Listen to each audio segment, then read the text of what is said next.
This week, Dick and Jem take on their most bizarre challenge yet. Look at that. This is ace. They plan to run a pickup truck using a very unlikely fuel source. They've teamed up with a band of environmentalists who are trying to cut inner city air pollution. Look at the hydrocarbons. Wow. But will they see the wood through the trees? Or simply get lost in the urban jungle? There's nothing under that truck. Dick Strawbridge is an ex-army officer turned eco-warrior.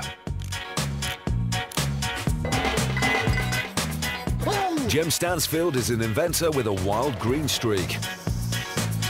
Whoa! Two men on a mission to fix the world. Whoa! One mechanical solution at a time. Together, they are the Planet Mechanics.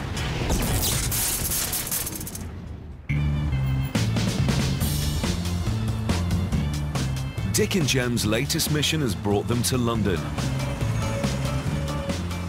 They've parked up their horse box and have travelled to town on public transport. The Planet Mechanics don't want to add to the 260,000 vehicles that use London's roads every day.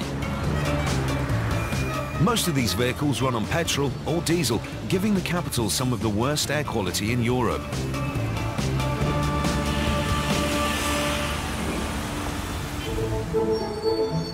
But this group of people are determined to fight back. They're tackling pollution by planting trees. Trees for Cities is a charity that aims to plant 1 million trees in time for the London Olympics in 2012. The reason is simple. Trees literally eat pollution. They absorb the major greenhouse gas CO2 and concentrate it into carbon, which is stored in roots, trunks and branches. But the operation depends on vehicles that run on fossil fuels. And now Chief Executive Graham Simmons wants to green up the motor pool. He's looking for a vehicle that truly represents the charity, something that instantly says, Trees for Cities. And that's where the Planet Mechanics come in. Graham. Yes. Graham, good to see you. Good to see you. Lovely to meet you, Dick. Lovely to meet you, Jem. What can we do for you? Well, we have a problem in that we are transporting lots of stuff around cities, trees and that, and we don't have a very green fleet. You know, we've got these diesel-powered trucks.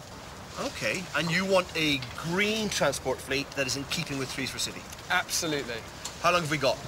Well, we've got a big event in Tower Hamlets Cemetery in about a week's time. A week? Is that yeah, we can do that. Is that doable? 1 week. Fantastic. OK. OK, bye-bye. See you in a week. Yeah, bye. 1 week. Wood is waste.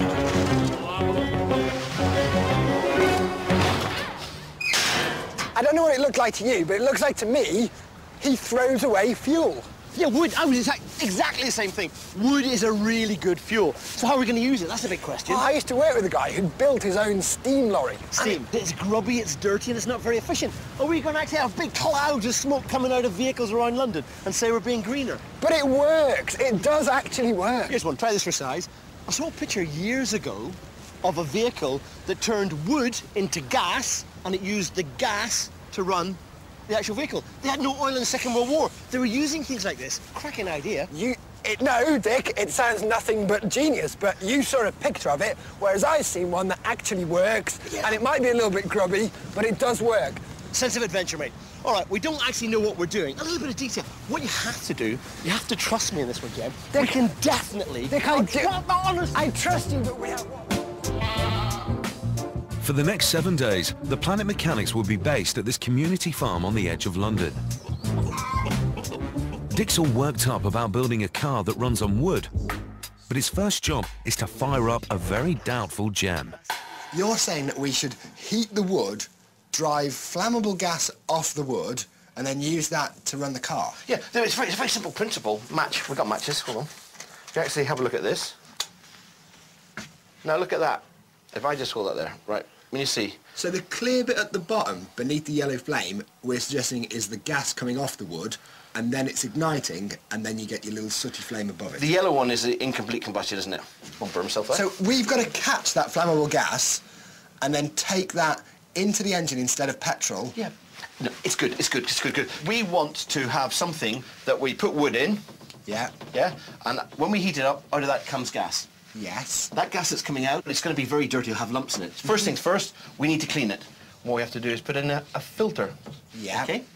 We need to get rid of the lumps. Yeah. Then, still hot, we need to cool it.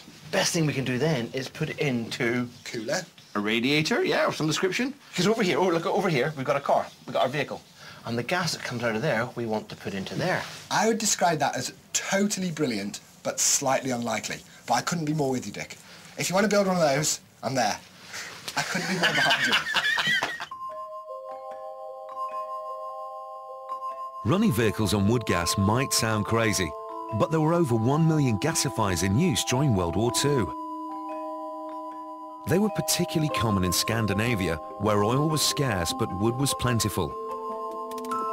In peacetime, oil became readily available and wood power was abandoned and largely forgotten. Well, maybe. Until now. Dick and Jem have bought themselves an old pickup truck and loaded it up with a vast array of old boilers, cylinders and pipes. Somehow, they've got to turn all this into a vehicle fueled only by the combustion of waste wood. To do this in a clean, green way, they're building a gasifier. Incredibly, their system should convert the wood fire's smoke and fumes into a pure flammable gas that can power a standard car engine.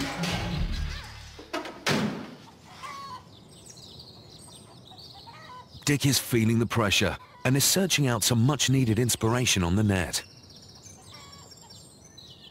After a quick trawl, he's come up with a blueprint. But this plan does have one obvious drawback. Have you spotted it yet? Yes, the writing. Yeah, it's Swedish. The chap who has made this, it works, you know, this works as a system, but,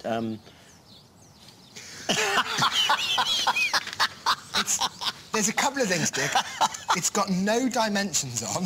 Oh, that doesn't matter. I don't know whether that's actual size. No, or whether it's it needs to be... Right, OK. So Dick and Jem have a plan in Swedish, a pickup truck and a pile of old junk. All they need to do now is to build a car that runs on wood.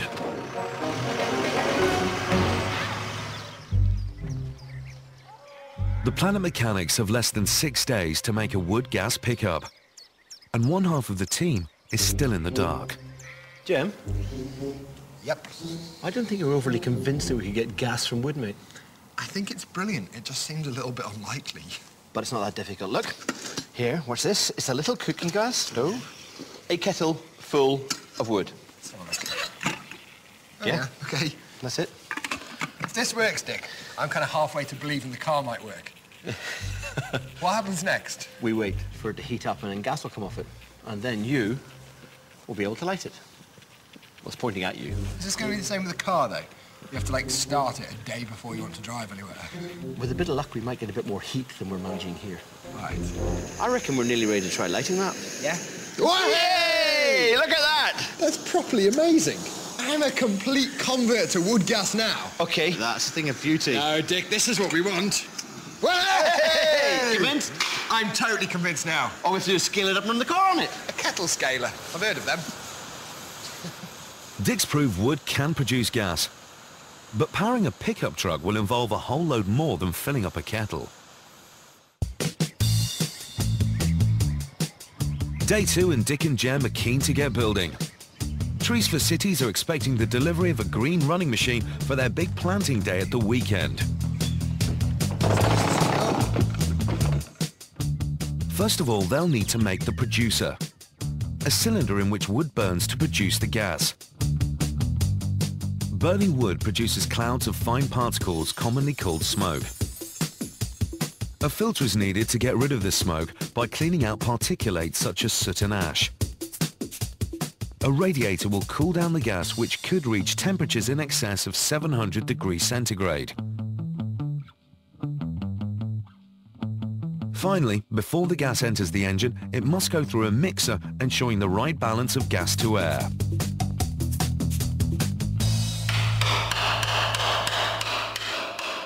This job is going to be a masterclass in recycling.